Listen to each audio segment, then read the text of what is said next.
With Google's update eliminating call metrics and tracking from Google Business Profile, I'm in a bit of a pickle.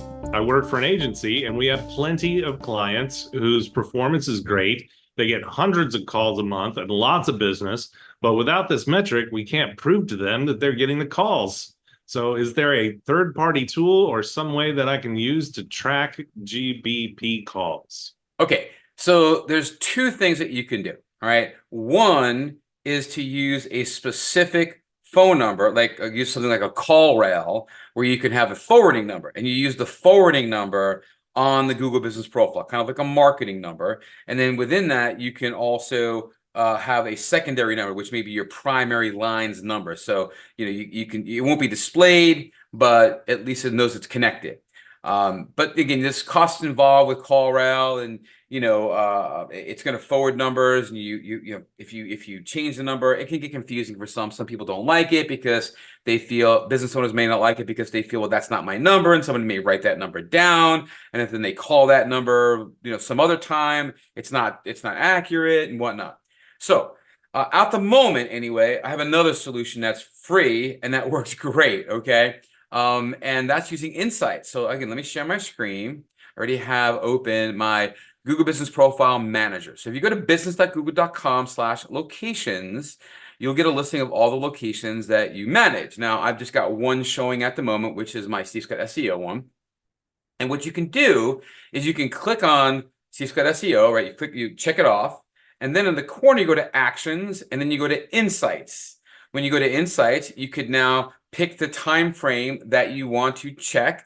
I've just gone ahead and checked the last 7 days to see, is it still working, what I'm about to show you. And I downloaded the report. It comes as an Excel file. And I went ahead and opened that Excel file. And if you expand out the columns, you'll see that it actually shows you how many times you showed in that time frame in Google search on mobile devices, on desktop, on Google Maps on mobile and desktop. And then it shows you how many calls were made, how many messages were sent, how many bookings, if you have a booking, how many direction requests were there, how many website clicks were there. And if you do food and hotels, it would show you additional stuff there. So currently, I don't know if they're going to, kill this or not. They had only recently within the last year changed to this format for these insights.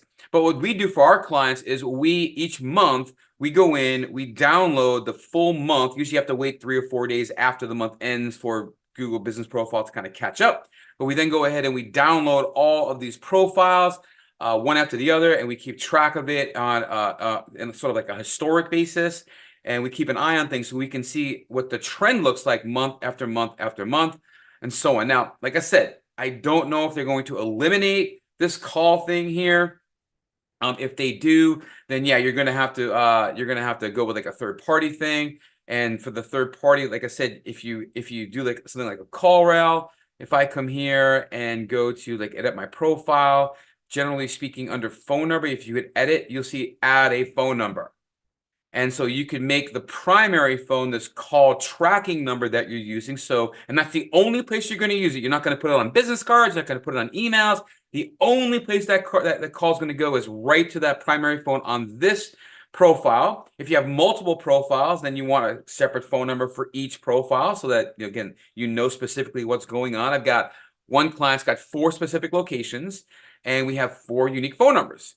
And whenever anybody rings that number, they know it's coming from a Google local listing. And for the same matter, you can do this with Bing, with Yelp, with any other place. You have a kind of a customized phone number that still rings your main number, but can track individually within that call rail system or things like it. And what you can do for your true number is just hit add phone number and put in the other phone number that you want. Hit add phone number, put a third number in there. So you can put these additional numbers in, and I would recommend you do that. Like if you have an 800 number and a local, like an 813 area code number for here in Tampa, do that. Add them in there if you want. And so you can track what's going on. Now, I'm not doing that here at the moment. I'm just letting the 800 number ring, which is fine.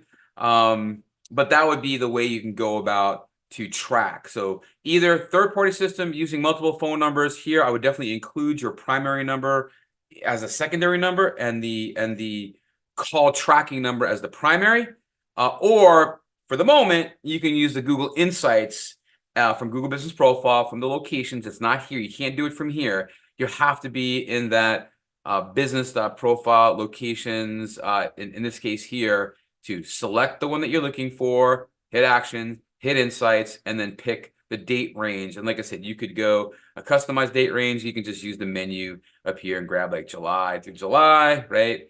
And download the full month, and then track it month after month after month as it comes up. So there you go. That's your answer.